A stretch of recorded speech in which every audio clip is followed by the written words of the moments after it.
Marhaba. Today we're going to be covering another topic, and this topic will be DOI, Digital Object Identifier. DOIs are very important. They are very helpful for tracking scientific publications, but also they are very helpful to create one single link that just by going to doi.org, and you can see the link on the screen, you can actually resolve this identifier, and you will always be able to find your scientific paper. So the digital object identifier has several goals. We're going to talk about it in just a few seconds. However, its importance is that it provides a single link that connects you to a paper. No matter where this paper can move around, you'll still be able to find it and access it. Now, when it comes to this digital object identifier, there are three things that are important to cover. From the perspective of a publisher, we're going to talk about that for a little bit. From the perspective of an author, we're going to talk about that a little bit. And from the perspective of a complete scientific work and how you actually can help propagate and perpetuate certain information. So let's start first of all by what's important. The biggest usage is for scientific authors is you have a certain link and you want to resolve it. To resolve this link, you copy it, you take that series of numbers, and these numbers are actually very well composed of two sections. One section is if a certain institution is registered to generate DOIs, like a certain scientific publication, Journal X.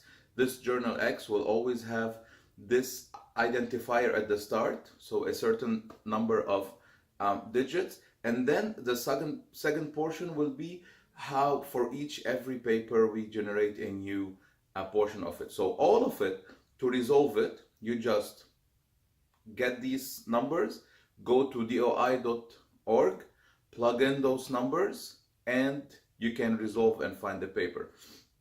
I'm just going to give an example. This is one of my research papers. You can see that there is this, first of all, the doi.org, obviously, how you're getting to the main website, but there is also this digital portion. We're going to take that, we plug that into doi.org, and you're able to find out the information, and it connects you, and this is how the information and the metadata is perpetuated.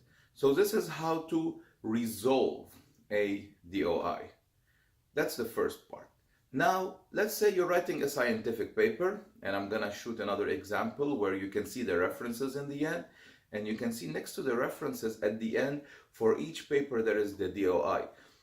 This helps a lot. You're reading a scientific paper. While you're reading it, you see, hey, they are basing themselves on X or Y's work, and you click on it, and then suddenly there is a which conference or which paper or certain information, and you're like, if only I can find this paper. Well, the DOI is there for this. You actually, as simple as you take the link, you click on it, it automatically takes you to wherever the paper is. Now, of course, sometimes papers need subscriptions and so on, but at least you would know where you need to go to actually get the paper. So this is for as an author. So after we have resolved the DOI and found out how for us we can perpetuate our information, the second portion is how you can actually profit from it in a scientific paper. Another sub-effect is that this actually helps citations. So the fact that you have DOIs actually creates this network of who is citing, what is citing, and how they connect together. To demonstrate this very, very quickly and how this network works, I'm just going to show an example. I'm going to click on one of my papers from scholar.google.com, and if you're interested in knowing more about that, there is another video that we explain about citations and all of those things. If I click on my paper, and you can see in here, I can see under it cited by, and I can click on that and I can see who cited my paper. So this creates a network because my paper is citing certain papers and my paper is being cited by certain papers, and this creates a network and makes the scientific work connected with what's before and what's after, which is very, very, very important. Just a tip, just a hint, if you are conducting a state of the art, I'm definitely going to be making a dedicated movie about that. Usually, most of the time, the best thing is to find those 4 or 5 state of the art papers on the topic and see who cited them. The collection of papers that cited those state of the art papers are the more recent ones, and you can conduct your state of the art on that. And this is something that we will talk about in one of the movies. Now, the third thing that I want to talk about is we have resolved how to resolve a DOI, how to add it, how to search actually what is the DOI of a certain paper. Most of the time, each publication on their front page, the publisher actually puts the DOI of that paper.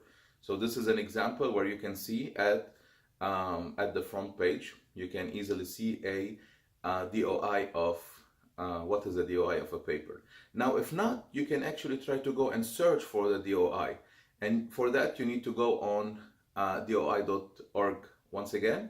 And this is an example of you just put in some of the information that you want, you click search, and it generates for you some results, which you have to find out if this is the paper or not, and you will be able to put the DOI within your references and your publication. This covers the major aspect of it, because most of us are authors. This covers the major aspect. Now I'm gonna just talk very briefly about how do we assign a DOI. You can't. As an author, you cannot assign a DOI. There is a method where if you upload your PDFs and if you have the right to certain websites such as ResearchGate, they say that they will automatically assign a DOI for you. This is not, I don't think this is the best method. The best method is to search for venues where the publisher actually does the work, and actually the publisher is registered with a service that creates for him the DOIs. One of those services is Crosscheck. I am not affiliated with them, so this is just part of my investigations. I found out that within Crossref, you send them the metadata, you register as a publisher, you find out how to get assigned this first digital identifier that is specific to you. You send in the metadata to them, they assign the DOIs, they send them back to you, and you just plug them on the front page during the production of the articles on the front page and several locations on your website and so on for each paper. This actually helps databases and, you know, the most important one, Google.Scholar, scholar.google.com.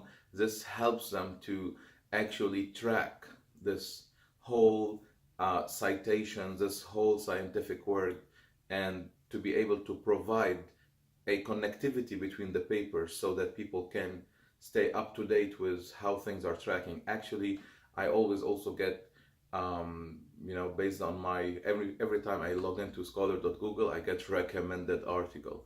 So this all helps with actually pushing research forward.